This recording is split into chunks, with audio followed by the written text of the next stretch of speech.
Oi.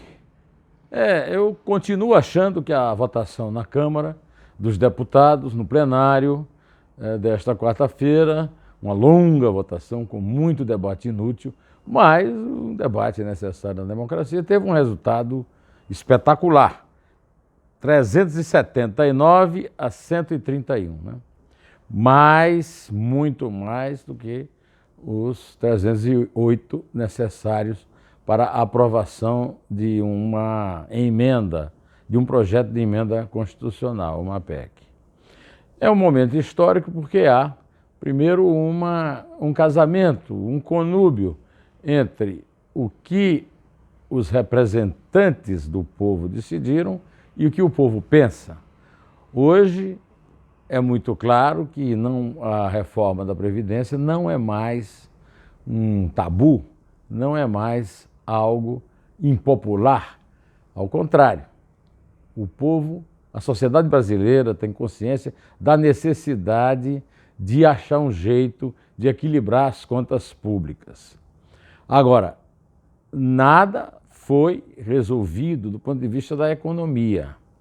A economia não podia mais continuar sob a égide de uma irresponsabilidade fiscal causada pelos rombos nas contas previdenciárias. E a Câmara deu um basta nisso por algum tempo. O projeto inicial da reforma, que previa idades mínimas mais elevadas e, sobretudo, uma economia muito maior, de 1 trilhão e quase 300 bilhões de reais em 10 anos, esse projeto do governo, da equipe do Rogério Marinho, subordinada ao Paulo Guedes, ministro da Economia, foi desidratado. Eu disse ontem para você e disse hoje de novo na Rádio Eldorado que um grande vencedor desse tipo de reforma desidratada foi o Paulinho da Força, que, como dirigente sindical votou contra a reforma. Mas ele foi um grande vencedor quando ele disse que precisava desidratar o projeto até os 600 bilhões para evitar que o Bolsonaro fosse reeleito rapidamente e com grande facilidade. 744 bilhões foi o cálculo que eu vi de um grupo do Senado que faz esse tipo de conta já na manhã de hoje e que pode ir se desidratando mais, a economia pode ir diminuindo à medida que seja votado o segundo turno ainda esta semana, depois no segundo semestre no Senado, as duas votações no Senado. Essa reforma é uma demonstração de sintonia dos deputados com a sociedade, mas uma sintonia prejudicada por alguns ruídos. Por exemplo, esse projeto que passou com essa votação espetacular reduz bastante os privilégios. Houve muitos oradores lá, principalmente os grandes responsáveis por eles, que chamaram a atenção disso, mas não acaba com o privilégio. Uma reforma da Previdência para valer precisa acabar com todos os privilégios, mas ainda não é possível no Brasil porque os privilegiados têm representação no Congresso, ao contrário de mim e de você, ao contrário do pobre desempregado, ao contrário da sociedade brasileira. Fala-se muito, né, que essa vitória só foi possível graças ao Rodrigo Maia. Rodrigo Maia, inclusive, chorou quando foi homenageado e criticou as críticas que as instituições têm recebido, tanto do governo quanto da população em manifestações de rua. De fato, essas instituições têm sido criticadas porque não correspondem à representação popular.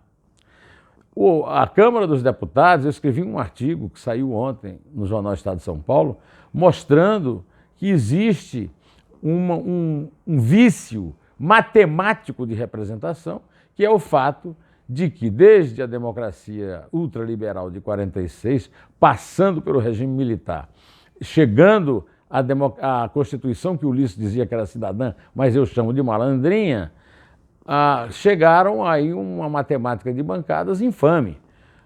os estados mais populosos, como São Paulo, não podem ter mais de 70 deputados e os estados menores, principalmente os antigos territórios federais, mas também alguns estados nordestinos, têm direito a até 8 deputados. Isso faz que, num cálculo do Zé Roberto de Toledo, de, sei lá, 7, 8 anos atrás, mas válido até hoje, porque as regras são as mesmas, vem da Constituição de 88, um eleitor qualquer, seja paulista, paraibano, carioca, que esteja em Roraima, aliás, em Rondônia, né, esse eleitor tem direito a 13 votos, se você chegar à conclusão que o eleitor pernambucano, paraibano como eu, que mora em São Paulo, tem direito a 1. Então, o título do meu artigo, inclusive, é esse. É um enfeite essa história de cada cidadão vota. Então, isso enfraquece a questão da democracia representativa.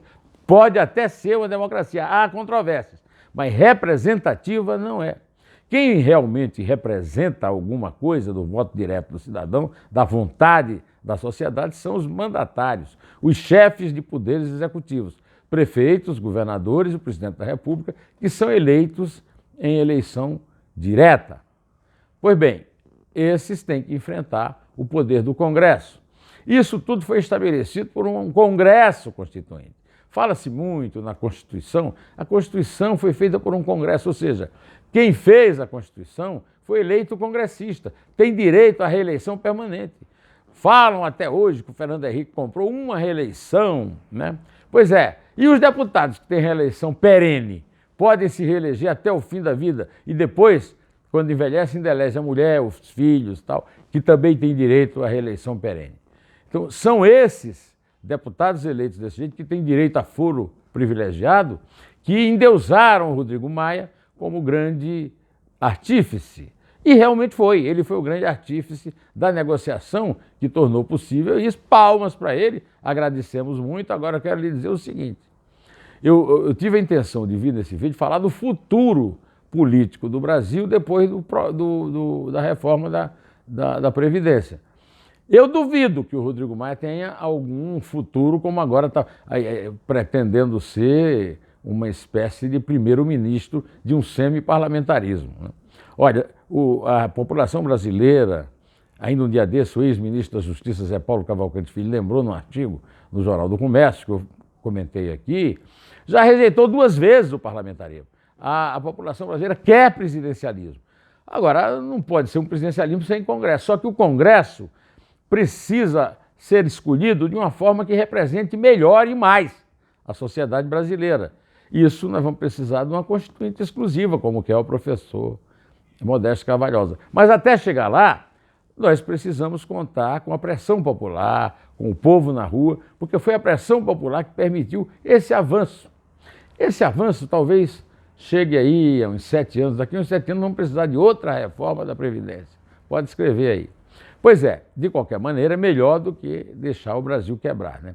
Agora, o Rodrigo Maia, olha, hoje está apontado, está chorando, está nos títulos dos jornais, nos artigos dos comentaristas. Agora, eu duvido, ele quase não foi eleito ali, como se diz em Campina Grande, no rabo da gata, e é muito diferente do Bolsonaro, que teve quase 58 milhões de votos.